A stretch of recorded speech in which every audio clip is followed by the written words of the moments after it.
Hi, this is Stephen Bourne with the Herlihy Civic League.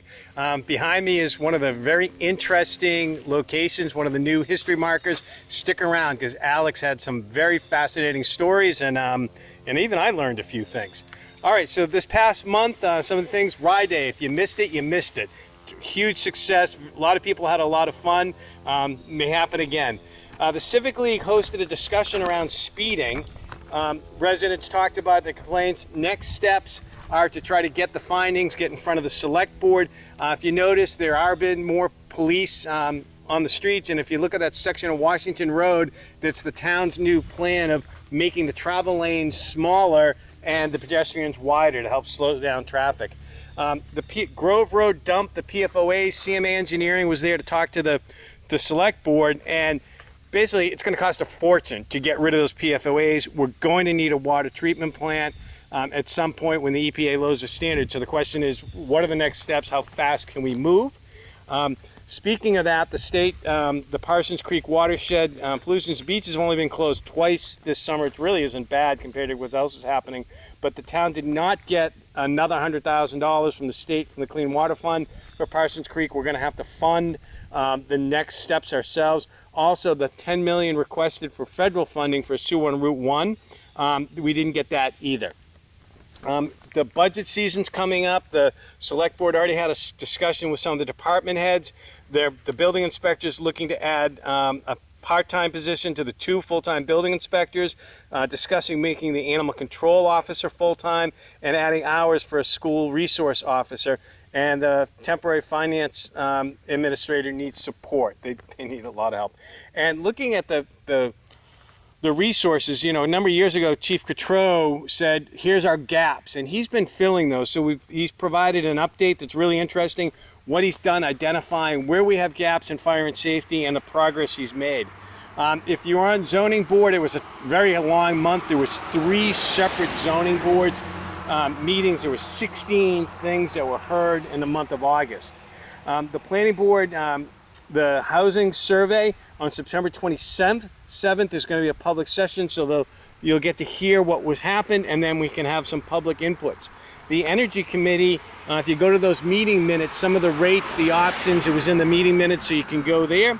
Additional Rye 400 activities coming up this month, the scavenger hunt, Lock and Osborne family reunions, Rye founding families, and some Pulpit Rock tours and other things all happened in August. So it was a very busy month, and hope to see you Thursday night, September 7th at Kooks. Bring your own topic. What do you want to talk about, Rye? 7 o'clock, Kooks, Thursday night, September 7th. Morning, everybody. Happy Labor Day weekend.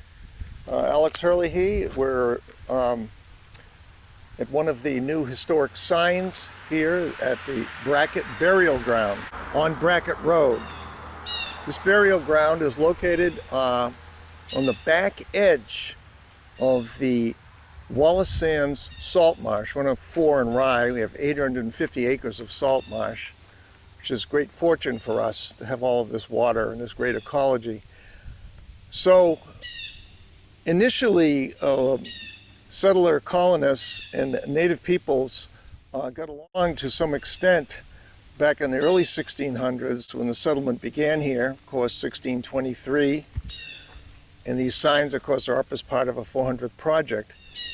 But over the course of the 1600s, especially starting in the 1670s, conflict began. And perhaps this conflict was inevitable because of the culture clash, different views of property, ownership versus seasonal sharing, which the natives believed in. And there were a series of wars.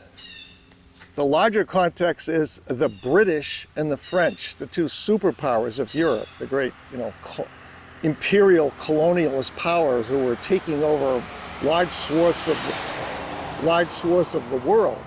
North America being a place of competition for the British and the French. So naturally they had allies, right? Of course, the British had the colonial settlers here in New England, and the French had, to some extent, native peoples. And so that's the context of what brings us here today. So the second wave of fighting between those superpowers and their allies took place in the 1690s. And they had various names to these wars, King William's War, Queen Anne's War, and so forth, just depending on which monarch was in power. But in the 1690s, particularly in 1691, there was an attack here. Now, some of the signs at this site here, some of the oldest signs, use the word massacre. And the word massacre applies in all wars.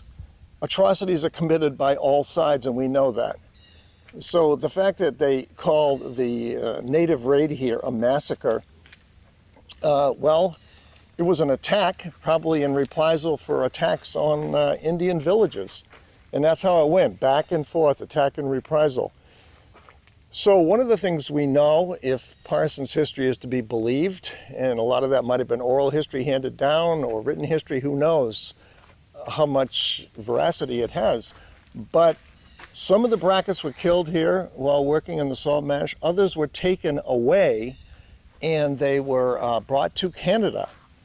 And at least one of them returned to claim her land, Brackett land. She had decided to stay and live among the native peoples, and in fact had married one of them. In fact, it wasn't uncommon. A lot of settler peoples found that life among native peoples was more equitable than it was among the colonial families. So these conflicts continued on through the 1690s into the 1700s. They finally ended in the 1760s. And with a strange name of a war, the French and Indian War, which of course, it wasn't the French and Indian War, it was like World War I. And the British and the French were fighting it out in North America, and of course the British finally won. The British and their allies defeated the French and their allies. So that is the story here, and the path goes back, which you will see later in the film, where you can actually see the plain stones that mark where the Brackett family were buried. We're standing back among the actual gravestones, and we can count here approximately 12 or 15 stones. Some of them may have been lost or fallen over, but these mark the graves.